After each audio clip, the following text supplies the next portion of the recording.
coil, extend the lead leg, sink into your load, retract, pull through. What up, dudes? Robby Rowe.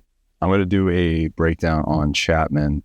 One on the left here is going to be more of like a slide step quick pitch. This one on the right is going to be with no one on. Then getting some questions pertaining to driver's accelerator system. What does a driver do? Someone that produces mass amounts of force into the ground, right? As opposed to an accelerator who is more so quick twitch, fast muscle fibers that are wanting to get going down the slope. So Chapman would be a good example, although I would say Chapman is more of a hybrid. I'll include a link in the description too, if you're watching this on YouTube, if you want to check out that full breakdown of what that actually is. But it's basically just looking at your body type and how you kind of move, your anatomical structure, what you do with like weight room setting, all these kind of components, sprint speed, force production, and just kind of groups you with, how you should tailor your delivery to get the most out of your body. This is a good example because especially this year, I would say here in spring training 2024, what I've seen from these mechanical videos, and shout out to the Pittsburgh Pirates Instagram account, shout out to MLB. They're just doing a really good job with MLB content this year. It really looks like he's making a huge point of emphasis in getting into his loading phase of his drive leg, right? But you can see that like a big emphasis as opposed to maybe previous years. He's always loaded really well. Let's not freaking forget that, right? Like he's always loaded really well, but as of pretty recent, he had some velocity issues. And when I say velocity issues, it's like, he wasn't throwing 103, 105. Well, he's throwing 98. Dang, you know what I'm saying? So breaking down this video again, just kind of looking at how a driver would go about, being a little bit quicker to the plate or a slide step component that allows for a driver to embody the most efficient mechanics, but obviously give the catcher an opportunity to throw some runners out. So let's start with this Johnson over here, video on the right. You can see, obviously, it being in slow motion.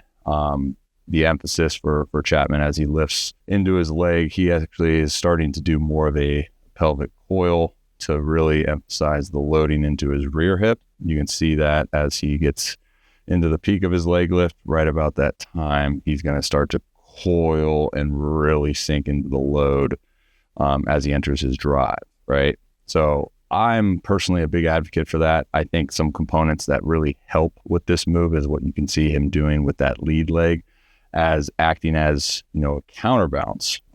So if anyone listening or watching knows how to go about like a one leg pistol squat, single leg pistol squat, the other leg's gonna go out like this to counterbalance your weight backwards, right? It's going to be really hard to do a pistol squat or an elevated single leg eccentric box squat without giving you some sort of counterbalance, right? And when I say counterbalance, you're probably wondering like, wait, every time we've heard you talk about counterbalance, your counterbalance is in your glove. It's the same thing, right? Chapman's more of a linear glove side guy, right? So you can see that the linear direction he establishes with his glove side isn't going to allow him to essentially counterbalance his weight as good as somebody with out glove side to counterbalance weight guy, because my lead leg doesn't really go full extension outward. So I've talked a lot about this move. I want to say I have a video on kind of like a components that will help emphasize the load phase, and this being one of them, lead leg to extend out in front of you to allow yourself to feel more of a balance in your load, a balance in your hinge, right? So for like quad dominant guys, which is funny as we're on quad dominance, because there's a lot of people in the industry that will like kind of freak out over this knee over toe thing. That's just a trainable pattern, dude. Like you can still produce mass amounts of force into the ground if your knee is bending over your front foot, right? Knees over toe. Shout out. Although there's some compensatory downsides to this potentially leaking too much far forward, because you're at some point, if that does crack, like continuously crack going this way towards first base for Chapman, since he's a lefty, what you're going to actually end up having to do is essentially prematurely start to open up your pelvis, right? Because of that kind of crossfire that loading phase is going to be giving you. But the things that jump out to me when I first saw this video was like, dang, that's exactly what I've been talking about for guys that are struggling to find, that load and that hip hinge, and getting into a position in which it feels contracted. It feels like you're using your lower half, right? That's a lot of neurological disconnection too with a lot of youth athletes, is like what their perception of feeling their legs work is. But this is a really good mechanism. If you guys like, I have a lot of throw variations. I use a K throw where I'm sinking into my load. Like Chapman kind of does this move interesting, because obviously when no one on, he's going to have to be super quick to the plate. And it's interesting how he gets into the peak of his leg lift, and then when he's at the peak, that's when he starts his coil, and then his coil ends up leading him into lead leg knee extension and glove side direction. But it kind of enters his drive, right? Like he's entering his drive with that coil. Now, the hard part of a move like that is how can we replicate it in like a side step? Typically, like you'll see with Chapman, is that you actually end up having just to get into it right away, right? I tell kids a good perception of that feeling is if you were standing still, right, or hovering in your drive leg, and you were going to try to throw a ball as far as you can, but you can't leg lift. Don't mistake that with a rocker. But if you're kind of just hovering and you go to throw it, like what are the moves that are going to happen? Your pelvis is going to actually just coil early to feel that load, right? Now, I really like what he does with the lead leg as he gets into a slide step. Now, he's going to be slow to the plate regardless. It's Chapman, but you can see like his setup here, his starting point, right? And center, he's got a freaking booty on him, right? And then as he gets into that first initial move, he just goes right into his pelvic shift. That coil, if you will, is like I said over here, it's leading him into not only his load, but his drive phase, right? So I've been a fan of this move for drivers, for big muscle or big body guys, lower half dominant guys. Like I said earlier, with putting them into the driver category, I'm a real big fan of this move. Me, however, I've never been able to really create like rhythm in this move, right? Just from the standstill. Like I need some sort of like pendulum north to south movement, whereas he's just coiling, dropping the hand, getting the arm out, and then like, let's go, right? Ready to rock. But if we just looked at like, what is the goal of, the initial move, getting into the load, is like, get the hand out of the glove and pretty much at like full separation as you're entering that drive phase. Like if these two videos were like open side or closed side, you'd see that he hasn't really gotten to like any part in which the drive phase is almost ending, right? Like he's got plenty of time because he's a longer lever guy. He's going to need to fully extend his glove side. He's going to need to fully get his arm to dip more, start to peel into retraction. So he's got a lot of time getting that hand out, something that feels like rhythmic for him to coil the pelvis, drop the hand, and then like glide into it. This is another interesting shot that I wanted to bring up, eye tracking. Now, what the heck is eye tracking? So if you've ever watched any of my stuff, there's been times where I've had clients that I'll talk about like a cervical rotation restriction. What is that? So that is like the importance of velocity has like kind of molded somewhat different mechanics over the last maybe decade, where like people are really trying to find velo early stages of their delivery. So what they'll do is like they'll counter rotate their torso, super aggressive, like really get into that load, really fight forward gravity. And then what you end up doing is like you can't see the target, you can't see where you're going. I actually have really bad cervical rotation too, but if you don't have really good like eye tracking, like with Chapman, you can see the eyes are like it's at the corner, right? His retina is at the corner. So this is actually going to allow him to track his target as he moves through space, whereas other people, like they don't have the ability to track with their eyes that good. So they'll start to peel the glove side. Will start to peel early because the brain, the eyes, like they're all linked. They want to see where this is going. They want to see like where we're producing this energy. So if we either A, have cervical rotation restriction and we can't fully cervically rotate over our glove side shoulder, and accompanied with the fact that we get this aggressive torso counter rotation. I'm not saying Chapman is like that, but those two pieces will start to then force the glove side to pull a little bit early so we can see where we're going. Then we lose out on segmentation, we lose out on stretch. That's where I would say it gets tricky when we look at video of guys at the highest level that do it so well, and we start to mold mechanics after these guys.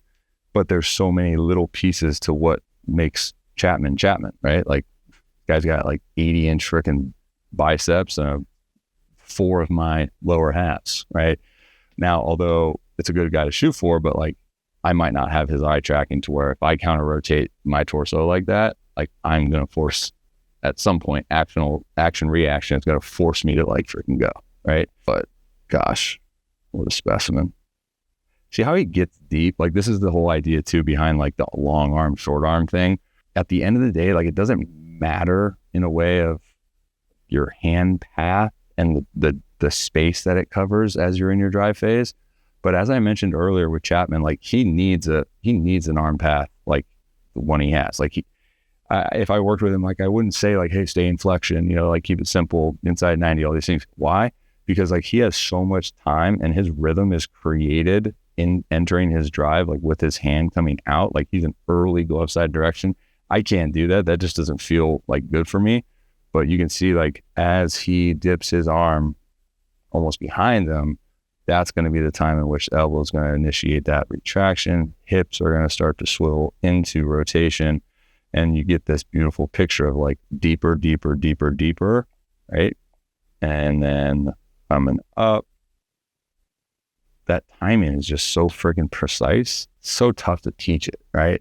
Because in real time, you don't want to be like, okay, I just need to get here. So then I have to like consciously feel my limbs in space to get there, right? Like, we don't want to do that, but we actually want the body to naturally organize, you know, in a way that produces effortless power output. The beautiful thing about Chapman is we get this beautiful picture of not only like the eye tracking, the hand positioning, the glove side. I call this dual retraction. So you create this like pec stretch, chest poof.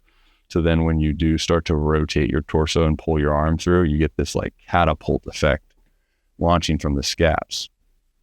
Glove side has to clear a little bit to give him room to rotate into that glove side. Look at those biceps. Holy smokes. Those are big. And then the head follows. So the eye tracking all the way through, and watch the eyes link up. Now we're linear. Now we can come through our target instead of pulling off. That's the other tricky part with eye tracking and the delivery. If you are somebody that's going to aggressively counter rotate their torso, you can eye track, you know, full cervical rotation, whatever. The other piece is like, if this eye tracking is going so far that way, our finish, we release this energy, and the goal is to release this energy in the desired target, obviously the catcher. Sometimes that pulling of your eyes will pull your head, and the head, think about it like a snake, body's going to follow where the head goes in a way, right? So you create long levers into your load, and then retract and rotate. That's a beautiful picture. You can just see his jersey, right? You can see the jersey having like stretch. All right, so the arm's going to get back, left side's going to peel off, boom, torso's going to start to rotate, hips extend, decels, cheddar cheese.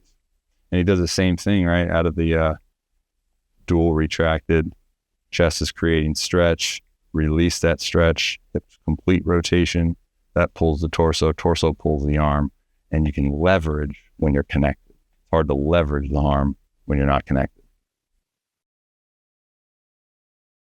Coil, extend the lead leg, sink into your load, retract, pull through. All right, guys, I'll look for some of those links on the content that I mentioned in this, but shout out to OnForm. OnForm is the app I'm using on my iPad.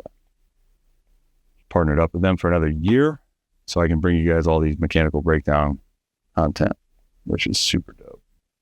So check OnForm out on the App Store. I think they're on Google Play or like whatever Android uses. I'm an iPhone guy, so I apologize. Check them out. Super dope. gets you to draw circles. We got freaking arrows. We got squiggly arrows. We got the degrees of circumference AC squared. Yeah, pretty cool. And look, I can even do this. What up, dude? Yeah, I got a mic on, swag. Shout out SR Bats, too. SR Batco. Hooks it up with this sick shirt. It's one of my favorites. For you guys watching this on YouTube, let me know who you want me to break down next. It'll be fun. Now that I got on form. Much love, guys. Till next time. See you. Hey guys, thanks for watching that video. Robby Rowe here. If you are interested in learning more about pitch mechanics, I put together an ebook. I'll provide a link right here for you to click to check it out. Everything I know about pitch mechanics, I put it down on an electronic book. #2023.